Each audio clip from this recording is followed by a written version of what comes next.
Assalomu alaykum, Migratsiya O'zbekiston YouTube ijtimoiy tarmoq obunachilari. Bugun sizga sarlavhada ko'rib turganingizdek, Germaniya hukumatiga har oyda 350 yevro to'lab, bemalol ishlash imkoniyatini beruvchi viza turini aytib o'taman. Bu viza turi 1 yillik, ya'ni siz 1 yil mobaynida Germaniyaga borib ishlashingiz mumkin. Vizangiz tugayotgan vaqtda vizani almashtirish imkoniyatlari mavjud.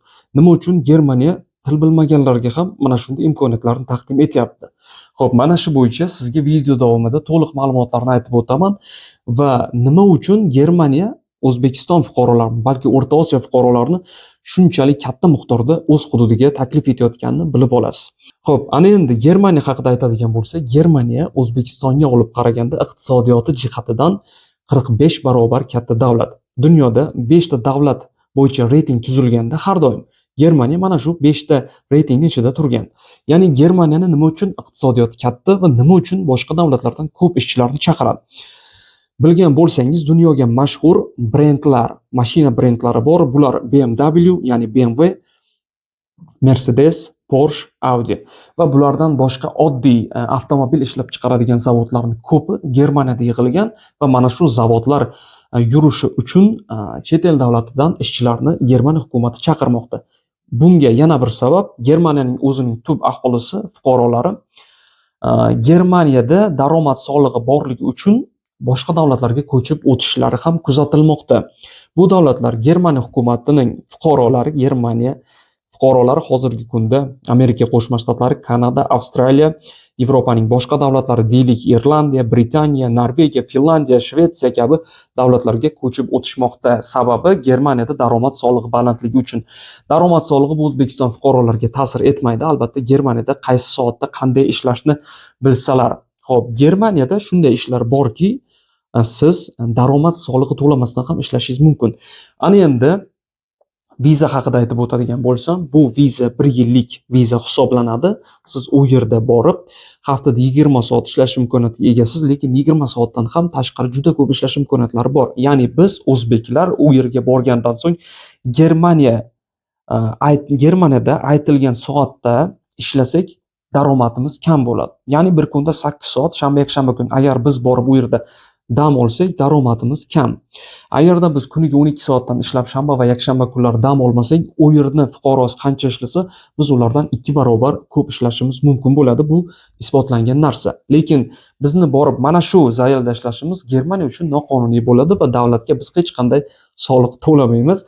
Shuning uchun davlat bizdan foyda ko'rmaydi. Xo'p, buni Germaniya hukumati sizga tavsiya bermaydi. Men aytmoqchimanki, ko'proq daromad qiladiganlar bo'lsa, mana shu yo'ldan foydalanishlari mumkin. Xo'p, ketish xarajati 1,5-2 ming dollarni tashkil etadi. Bu albatta til kursi vizasi. Til kursi vizasiga siz nemis tili orqali borasiz. Nemis tilini bilmasangiz ham bemalol til kursiga topshirishingiz mumkin. Sababi siz til o'rganish uchun borasiz.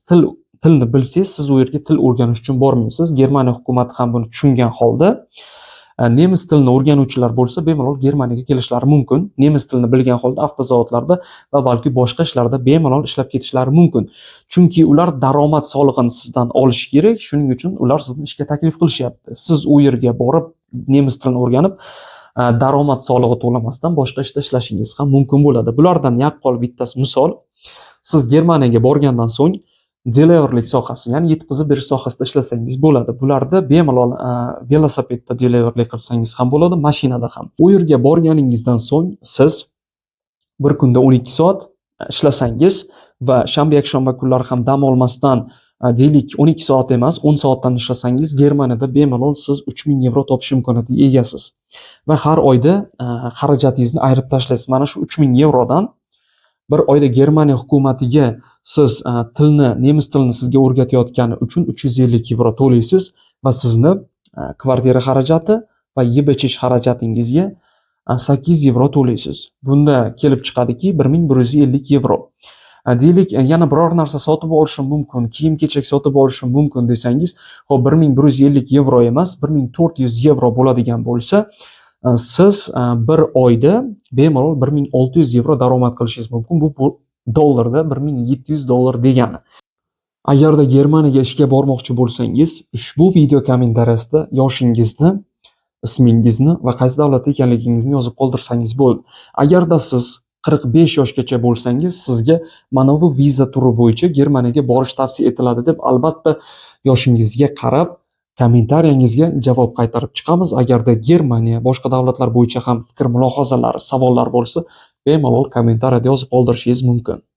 Xo'p, Germaniya hukumati O'zbekistonga o'tgan yili 50 ming nafar yuk mashinasi haydovchilari, fabrikalarda ish, temir, svarka sohalari bo'yicha, mehmonxona sohalari, santexniklik yo'nalishlar bo'yicha juda ko'p ishchilarni chaqirishdi.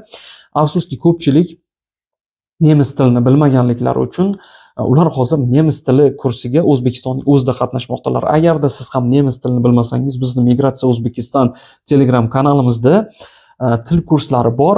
Bu til kursi bemalol sizni nemis tilida muloqot darajasiga gaplasha olishingizni o'rgatadi.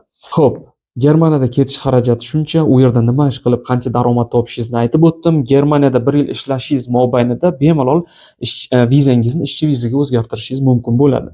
Ishchi vizaga o'zgartirgandan so'ng daromad solig'ini pastroq to'laydigan ishlarda ishlasangiz bo'ladi. Bulardan bittasiga yaqqol misol bu eltib berish xizmati edi.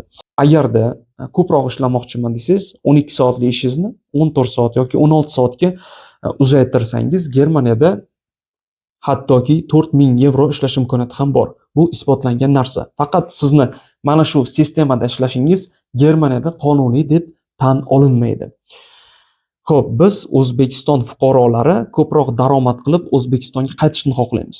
Germaniyada uzoq muddatda qolmoqchi bo'lganlar u yerni qonun qoidasiga belgilangan holda, belgilangan muddatda ishlashadi.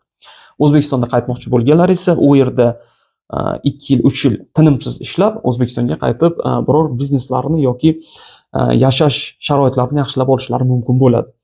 Xo'p, sizga bermoqchi bo'lgan ma'lumotlarimiz xuddi mana shulardan iborat edi. Keyingi videolarda ko'rishguncha salomat bo'ling.